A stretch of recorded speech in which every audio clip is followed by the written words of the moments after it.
We're taking all the best old school wisdom and blending it with the top new school methods to bring you the optimal coaching strategies. This is the 80-20 Baseball Podcast with Coach Bo.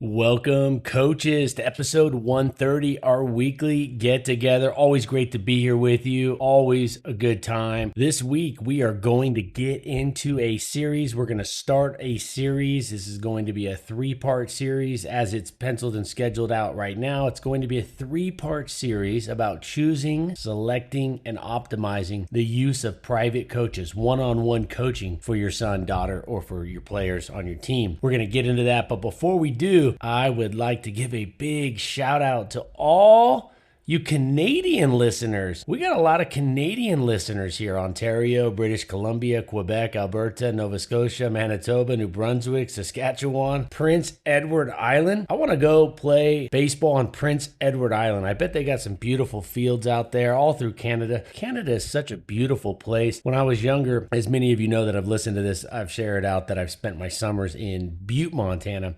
And when one of the summers after we stayed up there when I say summers, I mean we would be up there for 5, 6, 7, 8 weeks. We'd pretty much be up there the entire summer, staying at grandma's house in the basement. Great time. They had a minor league baseball field. The Butte Copper Kings, Cecil Fielder, Julio Franco, to name a few that played there. It was the Texas Rangers for the most part, and then there were some other teams that came through. There was rookie ball, minor league baseball, and it literally was a 10-minute walk from my grandma's house. It couldn't have been better. And in Montana, like most of you know, especially up in Canada, in the summertime, that sun is staying out late. So it was always just beautiful evenings. And one summer, after we were done staying at grandma's house, my mom says, hey, let's leave a little early. Let's leave 3 or 4 days early and let's head up through Canada. And let's just go up and take a drive through Glacier National Park, which becomes, I believe, Waterloo National Park when it's in Canada. And then we went across. Now, it wasn't Toronto, Quebec. It wasn't over there. Of course, this is kind of a long way. I know Canada's a big country spread out, but we went through that southwest tip and we went through the city of Hope. So a lot of you listening probably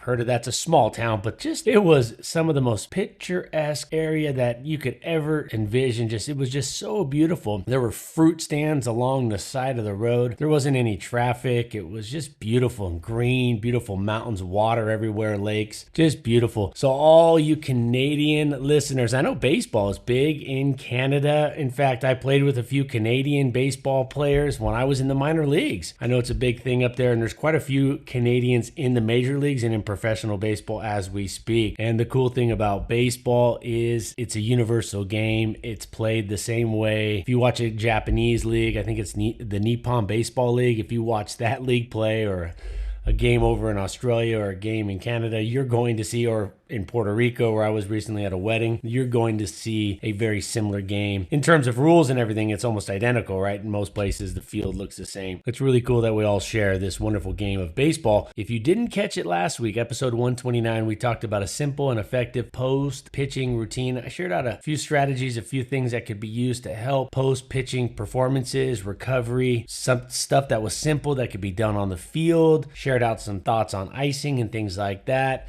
Go back if you haven't and listen to episode 129. Most of you have. Also, we talked about two red flags for hitting approaches. When we see these 2 red flags, we know our hitting approach from our hitters, from our players, from our kids is not dialed in. And when I say that, if we see a pattern of it, if it's a one-off, I'm a big believer in not correcting one-off mistakes. But if you see a pattern of these mistakes, these are red flags that the hitting approach, the hitting plan is not dialed in. All right, choosing and selecting a private coach, hitting, pitching, catching, and infield coach. I did this for years and years. I would do this when I was putting myself through my master's program and I was getting my teaching credential. I would go out and do this on Saturdays during the week. In fact, it's what got me into the youth baseball game, because eventually I started consulting and working with youth baseball teams. I just really fell in love with the dynamic of a team dynamic, helping coaches, then helping more kids that way. But there's a definite fit in the baseball community for the one-on-one coaching, for going and getting another coach to help help, a second set of eyes, a second opinion. I know this is not accessible by everybody. I understand that. One-on-one coaching, one-on-one pitching lessons, one-on-one hitting lessons, or even small group catching or infield lessons, these aren't always cheap, and I understand that. I've recommended to many coaches that have a lot of knowledge to share, I've recommended that they do group lessons for them to make as much income as they were making before doing the one-on-one lessons, because they have families to feed, they have rent to pay, mortgages to pay.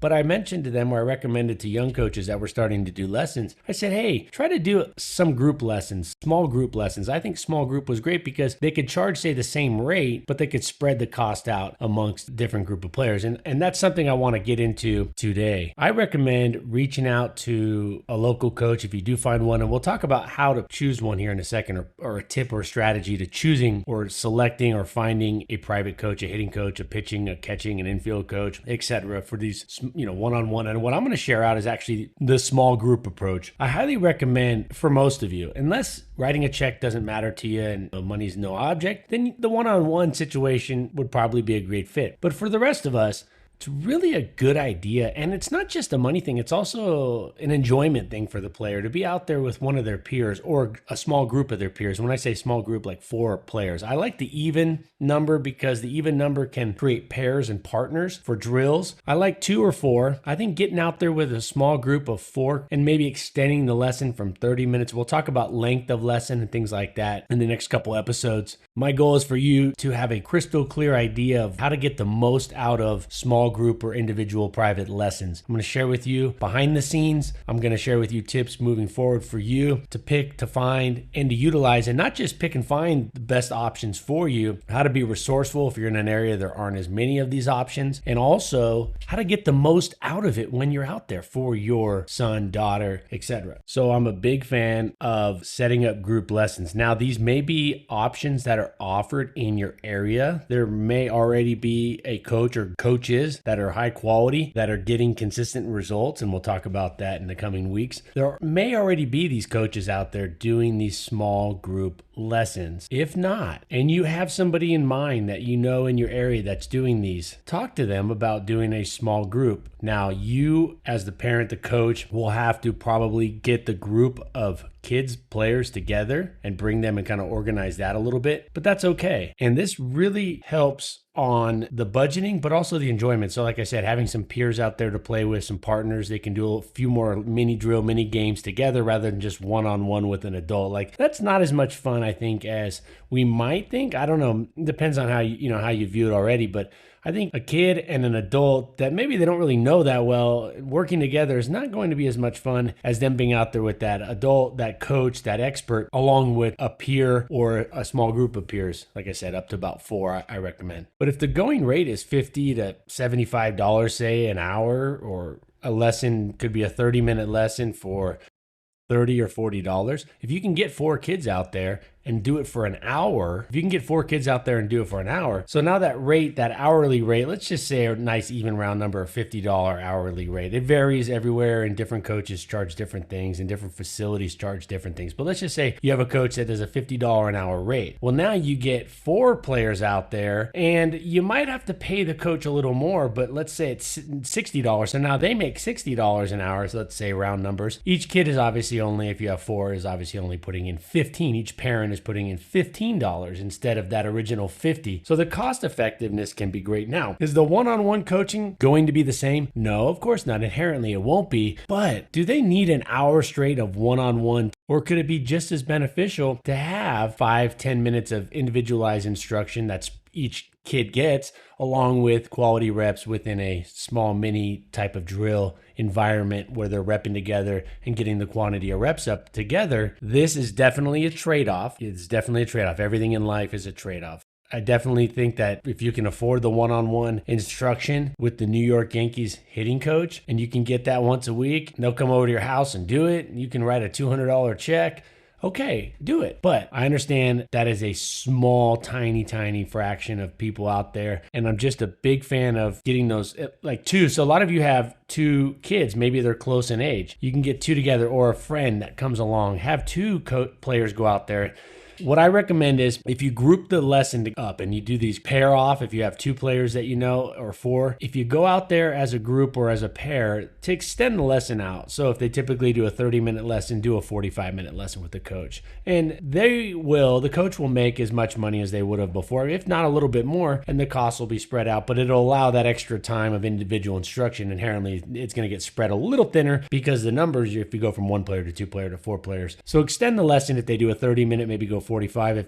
For 4 players, I definitely recommend doing an hour lesson, right around an hour. I like that 4 player per hour mark in most situations. That works well. Next week, we're going to talk about also how to maximize, actually how to get more out of the hour, how to turn a 1 hour lesson into an hour and 15, an hour and 20-minute lesson, or essentially what I should say is how to turn a 45-minute or a 50-minute lesson into the full hour lesson. I'm going to share that tip out next week. This is a good one for everybody. This is going to help every single one of you, so you don't want to miss out next week's episode where I share that out. So to encapsulate this, to summarize it all up, it can be very advantageous and very beneficial economically to group or pair players, your kid with another kid, or maybe your family if you have siblings. Pair them up so when you go out there and you get that instruction from a local coach who's more of an expert, a little more advanced than what you might find, on your youth teams and things like that, it can definitely help that, first off, the budget go a lot further and allow that extra instruction and also enjoyment. It's fun. I've done thousands of lessons. I've done the individual lessons. I actually did individual lessons for years,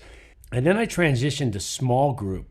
The reason I transitioned to small group didn't have anything to do at first with money or saving money for the parents or making more money. It was really actually to create a better environment, because as I was getting older, I just couldn't go as fast and as much. I couldn't be like the first baseman catching the ball. I couldn't be the catcher. I couldn't coach while they were warming up. I was warming up players as a pitching coach, and I was on one end, and we get extended out with a little bit more of a long toss. It was hard to instruct them from 100 feet away. So I started thinking, well, if I could have somebody come in, I can charge them less. I can do this. I can set up more effective type of environment with more players. I definitely didn't want to bring a whole team in, then that would defeat the purpose of that individualized instruction uptick that you're going to get from these lessons. The purpose is to get more one-on-one coaching, and that worked out very well. And then I started going with the small groups of 4, because I was working in areas where the coaches, the parents, I should say, the moms, the dads just didn't have the money to get the lessons, but they really wanted to get these lessons from high quality coaches. So I started doing groups of 4. And if I had a player or a parent, I should say, that wanted that little extra bit, maybe they had a little bit more money, they would stay after for an additional 15 minutes to 30 minutes,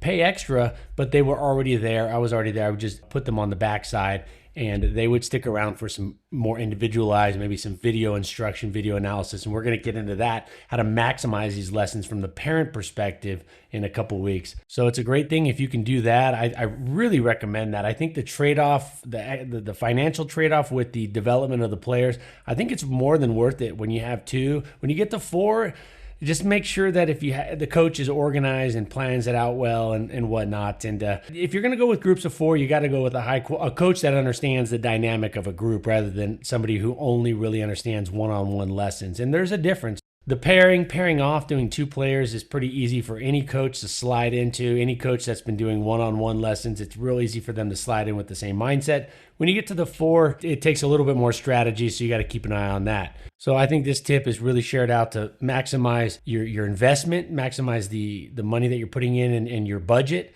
and also still get quality results, more so than in a group environment, a team environment, I should say, a large team, like a large group, a team environment of 10, 12, 14 players. Now, choosing that or selecting that private coach, that hitting coach, that pitching coach, the catching coach, the infield coach, etc. Did have a kid who would come out and do a 90-minute lesson with me, and we would do 30 minutes of each. We would do 30 minutes of pitching, then we do 30 minutes of hitting, and then we do 30 minutes of catching. Sometimes we do 30 minutes of catching, then pitching, then hitting, and kind of mix it up. But he would do 30 minutes of each. He would come out once a month. So his parents, instead of having him come out like once a week or twice a week, would come out once a month. And so that's how they were able to afford that. But that's how we did that. And it worked out pretty cool. And they thought, well, we're already out to the field. Let's maximize it. And we do all 3 of those together. Nevertheless, look around at the results that the coach is getting. before you pick a coach, you can test it out, you can try it out. Here's the thing. Great coaching will take a little bit of time to work. It'll take a little bit of time for the results to show up. Sometimes it'll happen right away in certain areas, like maybe a slight swing adjustment or things like that. But just like anything in life, the results aren't going to happen overnight. Overnight success just doesn't really exist, right? With that said, it's a little hard to test out a coach for 2 months or 3 months, which is a decent sample size. If you're already invested a lot, you could be in hundreds of dollars invested to find out that the results aren't there. Or maybe there's a good connection with the kid and the coach, but the coach is not getting the kid better. So you want both parts. You want a connection with the coach. You want a coach that relates to the kid, that makes it fun, but also gets results. So you want both. And to expedite this process, I highly recommend being a little slow to pick a coach, to go into the private hitting, pitching, catching coach or up to them and ask them for their service, their help, their assistance. And I recommend looking around, doing some homework if you can in your area and see, or maybe you already have noticed, the kids that go to a certain coach that are getting a much better result, or more importantly, they are improving or have improved a lot or more than the average player in your area. So take a look around. You want to see the coach that, one, the parents say he's great with the kids. He's great with the kids have fun with them. Oh yeah, Coach Bo. Or, oh yeah, Coach Steve. I love going to Coach Steve. That's what you want to hear, and you also want to see the results. Look at the players in your area that go to a certain coach and just pay closer attention to them and watch their progress. And it doesn't mean you don't need to watch it throughout the season, but watch their progress. Or maybe you have seen, you can look back and go, oh, I remember those 3 or 4 players were going to this coach to get help. And I remember the big difference that made, or the huge leap in skill and ability that they made from last year to this year. That might be a starting point. That doesn't guarantee that that's the best coach to go get lessons from, but it's a good place to start. Do they have a good reputation in terms of how they are with the kids? Do they relate with the kids? Do they have fun? Do they make it fun? And also, do they get the results? And I think a really good way to do that is to look around your area, look around the league, and see the results in action. See the results in the game environment. Do not just go to the coach that has the best title. Don't just go with the coach that's giving the private lessons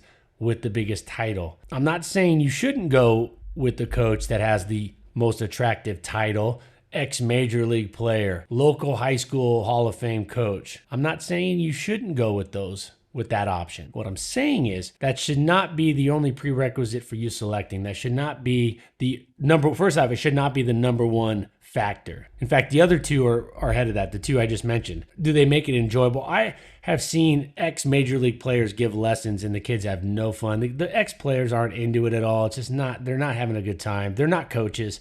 They're just writing their name and writing their fame and trying to make a buck on it and charging $75, $100 an hour. And they're not good. And I've seen some kids that are fresh out of college that are 23 that went to some junior college into an NAIA school who not only don't have a familiar name, they didn't even go to familiar schools, yet they are getting good quality, consistent results across all of their players. So like I've shared out about picking players, don't fall for the talentees.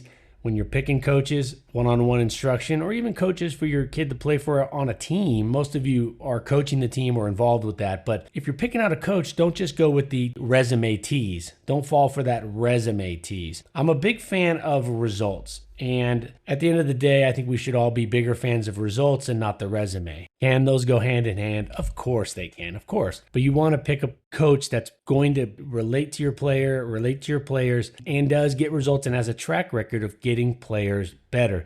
Careful assessing a coach's success by how great his players do in games. So you might think, oh, well, Coach A or Coach B, he works with these kids over here. He works with these 6 kids. And when I see him out there on the field for the various teams, they're all doing really well. They may have already been really good players. They may have already, and in a lot of times, they already were better than the average, better than the norm. What you're looking for is increased improvement. Are they increasing their improvement? Are they getting better faster than the typical player? Every single player should probably be getting better every year, every season, every month, even with just mediocre coaching, because just the reps, the practice, just getting out there and learning the game will increase a little bit, at least their skill level and their ability to play baseball. So almost all players will continue to see a growth, even if they're not getting one-on-one professional grade instruction. What you're looking for are those players that go to a certain coach or coaches that get huge increases or large increases or big increases across the board. And you're not necessarily going with the resume, the ex-major league player or the local high school Hall of Fame coach. And I've seen all these. I've seen ex-major league coaches I've watched firsthand give lessons. I've seen local Hall of Fame high school coaches give lessons, and I've seen college coaches give lessons, and I've seen back park area coaches that are young, fresh out of NAIA or Division III college or junior college, giving lessons that are more productive, that are more enjoyable, and a lot better at the end of the day than the others. So try to get group lessons or partnered lessons or groups of 4. Get those lessons going to get more one-on-one coaching than you would at a team practice, but it spreads it out. It's a lot more economical. Also, selecting your coach, selecting the coach that's giving these lessons. Look around at the results that coach is getting. Look around at the results. Look around at the results in terms of the improvement of each player. And if you don't know, you can ask around and say, hey, have they gotten a lot better? Has there been, what are the numbers saying? Is their ERA a lot better? Are they walking a lot fewer players? Are they hitting more doubles? Are they striking out less? Be sure to ask for objective information, which is more attainable now, more accessible now. Ask for some objective instead of, oh yeah, they're doing great, they're doing better. Hey, are they walking fewer players? Are they hitting more doubles? Are they striking out less? Are they stealing more base? Whatever it is you're trying to get better at. Are they blocking? I mean, it's hard to assess like catching and infield as much, but are they making fewer errors? Yeah, they made 6 errors this year versus whatever. Now, you don't even probably know like how many attempts they had, how many ground balls they had come to them, etc. But at least it'll give you a little bit better picture and help paint a more clear picture of the increased improvement of players. Next week, we will talk about how to take a 1-hour lesson or even a 30-minute lesson and make it feel longer, or should I say, take that 30-minute lesson and keep it from being a 20-minute lesson. I'm going to share exactly what I'm talking about next week, how to maximize that time out there. That can be expensive. Those minutes can be expensive, especially with a really high quality coach or somebody's charging a lot, or maybe you don't have a lot of options in your area. Again, try to do a group or a partnered lesson. That can help, but if you can or you want that one-on-one lesson, I have a tip next week that can literally yield about 20% more instruction time just by simply doing this, and we'll get into that next week. Also, this summer, we have some great interviews lined up for this summer, some really great interviews lined up for this summer with successful coaches. And as always, we will keep those interviews centered around sharing actionable tips and actionable strategies to all of you great youth baseball coaches. So I'm going to bring on some very successful coaches, some great coaches that I can vouch for. And then we're going to take these interviews and center them around sharing actionable tips and strategies to all of you great youth baseball coaches. Until next week, take care of yourself, take care of your health, take care of your family, take care of your close inner circle of friends. Take this information, take it out to the field. If you listen to the outro on this episode, on all the episodes, it's take it to the field, take it to the field, put it into action. And now you're going to go out there with more confidence, with more knowledge and more confidence when you walk out there knowing what you learned here today. Love having you all here. Love being here with you. Can't wait to be here next week, next Tuesday when the next episode comes out. And until then, adios. This has been the 80-20 Baseball Masterclass. Take it to the field.